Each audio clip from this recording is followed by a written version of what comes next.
मन में प्रश्न होगा जब गीता कहती है योगः कर्मसु कौशलम, ये कुशलता है क्या? सामान्य शब्दों में व्याख्या करें तो कर्मों को ही जब हम नियम पूर्वक पालन करते हैं तब कर्म में कुशलता प्राप्त होती है। नियमों का पालन करना, प्रत्येक व्यक्ति कर्म करते समय, कर्तव्य के समय यदि नियमों का पालन करे तो वह कर्म मिटकर कुशल कर्म बन जाता है और उसका फल भी बदल जाता है। जैसे जैसे हमारा जीवन का ध्येय उच्च होते जाता है तो कर्म करने के तरीके बदलने पड़ते हैं।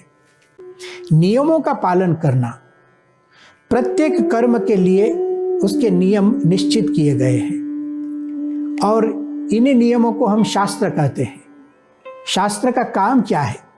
शास्ति च त्रायते च इति शास्त्र, जो हमें सूचना दे, जो हम पर शासन करे कि इस कर्म को इस ढंग से करो, इस कर्म को इस ढंग से करो, और इस प्रकार शासन करे, हमें सूचना दे, मार्गदर्शन करे, उसी को तो शास्त्र कहते हैं। जिससे हमें सुख प्राप्त हो, हमारा रक्षण हो, त्रायते च, उसी को शास्त्र कहते हैं। इसलिए भगवत गीता में ही कहा गया, यह शास्त्र विधिम उत्सृज्य वर्तते कामकारतः न स सिद्धिम अवाप्नोति न सुखम न पराम गति। जो व्यक्ति शास्त्र विधि का उल्लंघन करता है, नियमों का उल्लंघन करता है कर्म करते समय, तो उसे सिद्धि भी नहीं मिलती, अर्थात सफलता भी नहीं मिलती है और सुख भी नहीं मिलता है, आनंद की प्राप्ति भी नहीं होती है। इसलिए भगवान श्री कृष्ण ने स्पष्ट रूप से अर्जुन को कहा है, तस्मात् शास्त्रम प्रमाणम ते कार्याकार्य व्यवस्थितो। हे अर्जुन, जो मैं कुछ करूं या न करूं या किस ढंग से करूं, ऐसी द्विधा जब उत्पन्न हो तब शास्त्र के पास जाओ। शास्त्र क्या कहते हैं? मनुष्य जीवन के लिए मैन्युअल ऑफ मैनकाइंड कहते हैं हम शास्त्र को। तो नियम पूर्वक कर्म करने से कुशलता आती है। अब इस लोक में लौकिक रीति से, व्यावहारिक रीति से कुशलता को लोग कहाँ तक लेकर गए हैं, अथवा तो कुशलता की व्याख्या क्या करते हैं, उसको हम थोड़े समय के लिए देखें और बाद में भगवत गीता में क्या कहा गया उसका भी विचार करेंगे। आज लोक में क्या कहा जाता है, कुशलता क्या है, परफेक्शन क्या है? तो कुछ लोग कहेंगे स्वच्छ रीति से कार्य करना, स्वच्छता तो अच्छी बात है, क्योंकि जिस कार्य को हम करते हो, समझो खाना पकाते हैं, चित्र हम ड्राइंग करते हैं, तो स्वच्छता होनी चाहिए, परिसर में भी स्वच्छता होनी चाहिए। तो कोई कहते हैं स्वच्छता तो अच्छी बात है, जो स्वच्छ रीति से कर्म करेगा एक कुशलता प्राप्त होगी। उसके साथ साथ दूसरा भी एक नियम है, समयबद्धता। योग्य समय में कार्य को शुरू कर योग्य समय में पूर्ण करना, जिसको हम टाइम लिमिट कहते हैं, उसका एक आयोजन होता है, टाइम मैनेजमेंट होता है। किसी कर्म को हम टाइम मैनेजमेंट से करते हैं तो और कुशलता प्राप्त होती है। दूसरी, उसमें आलस न करना, अनालस्य। जो काम जब करना है वो कर ही देना, उसमें प्रमाद न करना, अप्रमादः अनालस्यम। गीता में भी इन शब्दों का प्रयोग है, आलस न करना। जिस समय जो कर्तव्य है उस समय उसी कार्य को करना, तो कुशलता हमें प्राप्त होगी। नियमितता, ये एक बहुत बड़ी बात होती है। हम किसी कार्य का आरंभ करते हैं, लेकिन यदि नियमितता नहीं होती है तो हमें सिद्धि प्राप्त नहीं होती। कुछ समय तक करके हम छोड़ देते हैं तो उसमें प्रवीणता प्राप्त नहीं होती है और इसलिए आनंद भी नहीं आता है और हमारा इच्छित फल भी नहीं मिलता है।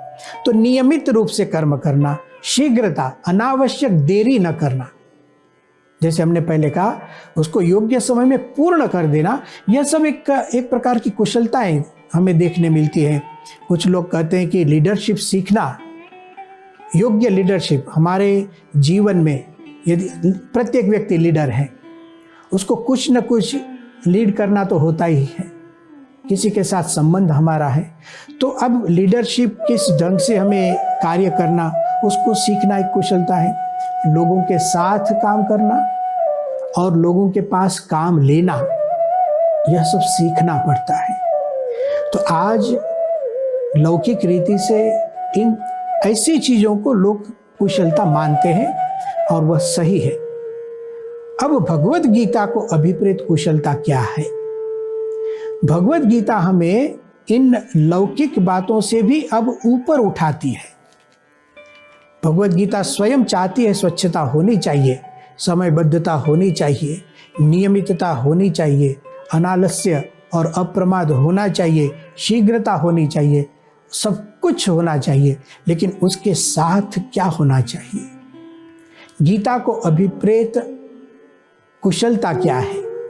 श्रीमद् भगवद गीता का जो यह श्लोक है, योगः कर्मसु कौशलम, उसके भाष्य में लिखा गया है, यथा विधि ब्रह्मस्वरूप गुरुं समाश्रित्य तदादेशम अनुसृत्यैव गुरुहरि प्रसादनैकधिया तत्कर्तृत्वबुद्ध्या फलाभिकांक्षा रहिततया स्वात्म ब्रह्मरूपत्वानुसंधान सहिततया सोत्साहं सुष्ठु सम्यक् च शास्त्राविरुद्ध तत्तत्क्रियासु प्रवर्तनम इह कर्मसु कौशलम।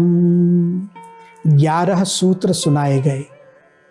गीता को अभिप्रेत कर्म की कुशलता क्या है? सबसे पहली बात, यथा विधि, जिस ढंग से करना हो उस ढंग से करो। क्या है यह ढंग, क्या है यह रीति? तो ब्रह्म स्वरूप गुरुम समाश्रित्य, गुरु योग्य गुरु होने चाहिए। जो कर्म करना है वो कर्म सिखाने वाले गुरु होने चाहिए, उनकी शरणागति लेकर। तीसरी बात, तद आदेशम अनुसृत्य, उनके आदेश के अनुसार ही। चौथी बात, गुरु हरि प्रसादनैक धिया, उनको प्रसन्न करने के लिए। अब ये सब आंतरिक बातें आती हैं, सूक्ष्म बातें यहाँ आती है। 5वीं बात, तत्कर्तृत्व बुद्धिया, मैं कुछ नहीं करता हूँ, परमात्मा सर्व करता हरता है, ऐसा सोचकर कर्म करना, यह कुशलता। 6ठी बात, फलाभिकांक्ष रहिततया, फल की कोई इच्छा नहीं, कर्म संपूर्णतया करना, फल भगवान को जो देना हो सो दे। 7वीं बात, आध्यात्मिक चित्त होना चाहिए, आत्मा को ब्रह्मरूप मानकर, 3 गुण से पर मानकर, स्वात्म ब्रह्म रूपत्वानुसंधान सहिततया। 8वीं बात, सोत्साहम, उत्साह के साथ जो भी कर्म करे आनंद से करना चाहिए, उत्साह से करना चाहिए। 9वां सिद्धांत है सुष्ठु, ठीक ढंग से कार्य करना, सुंदरता से कार्य करना। और 10वीं बात है सम्यक च, संपूर्ण कार्य हो, कोई भी कर्म उसमें बाकी ना हो, जितना करना लायक है सब कुछ कर देना, उसको सम्यक कर्म कहते हैं। और 11वीं बात, शास्त्राविरुद्ध तत्त क्रियासु प्रवर्तनम, कहीं पर भी शास्त्र का बाध न हो, शास्त्र के वचन का उल्लंघन न हो। इन 11 पद्धतियों से जब कर्म किया जाता है, भगवद गीता कहती है इस प्रकार का कर्म करना यह कुशलता है। और ऐसे कुशलता से युक्त जब कर्म बनते हैं, वह कर्म मिटकर कर्म योग बन जाता है।